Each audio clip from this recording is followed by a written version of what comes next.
ang ating last day dito sa Cappadocia and oh my goodness guys, alam nyo 5 AM pa lang to pero yung excitement ko grabe kasi syempre dream place ko ang Cappadocia and dream experience ko ang makasakay ng hot air balloon and ito na nga siya, totoo na talaga to, hindi na panaginip lang. Ito nga pala yung view namin sa van habang papunta kami sa site kung saan sila nagpapalipad ng mga hot air balloons. At pagdating nga namin doon ay meron pang pabigay na morning treats. May juice and may biscuits, kaya naman tuwang-tuwa ako. At habang piniprepare pa ng aming pilots ang aming balloon, ito naman yung mga sandaling wala akong ibang gawin kundi mag-picture, mag-take ng videos kasi grabe, ang surreal ng experience and yung view guys, hindi talaga kapani-paniwala, sobrang ganda. Alam mo yung di ka makapaniwala na ang daming tao sa loob ng napakalaking basket para siyang yung dinodrawing natin nung bata pa tayo. And aside from the balloons, sunrise pa. Konting katahimikan nga, titigil muna ako sa pag-voice over at papaplay muna tayo ng sound para naman ma-feel nyo yung vibe habang nandun ako. Ito lang naman yung background natin actually, yung pagpapump ng fire sa balloon.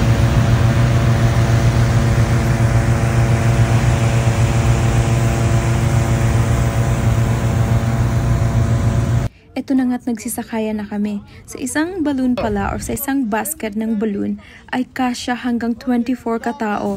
Ganun kalaki yung basket niya.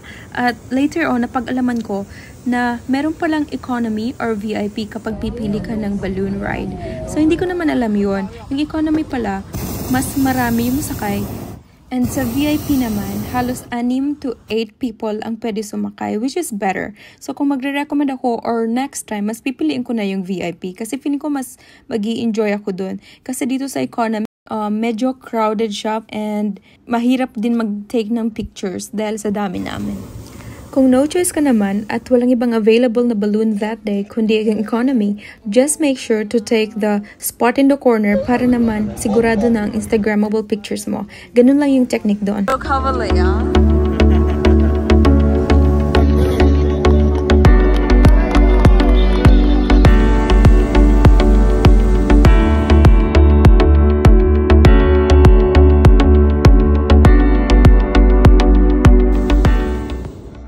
All in all, napakagandang experience talaga ito guys. Lalo na nung nakarating na kami sa pinakataas. Napakaganda and naging emotional lang nga kami halos lahat. Yung iba naman sa mga kasama ko, nagkanya-kanya ng video call ng kanilang mga pamilya.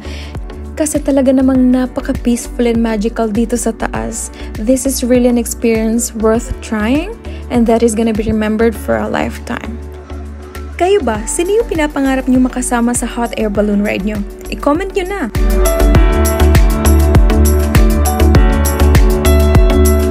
Landing na kami guys. Di kinain ng powers ko. So, super lamig. Let me hide.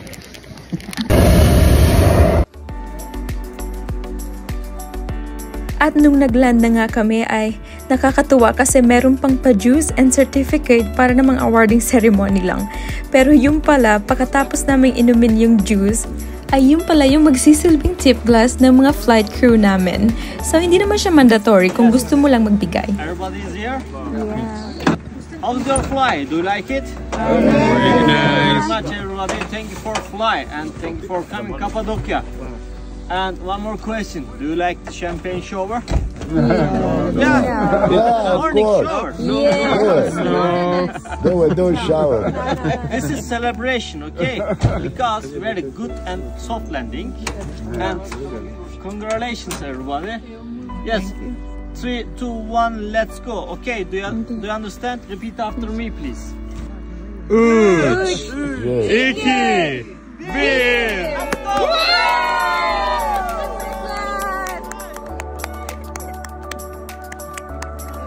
Okay, 3, 2, 1. And look, those are the last 2 balloons here. To wrap it up, Cappadocia is amazing. It's so good guys. So, sana makabisit na rin kayo. This is a dream come true for me. And see you on our next trip. Bye!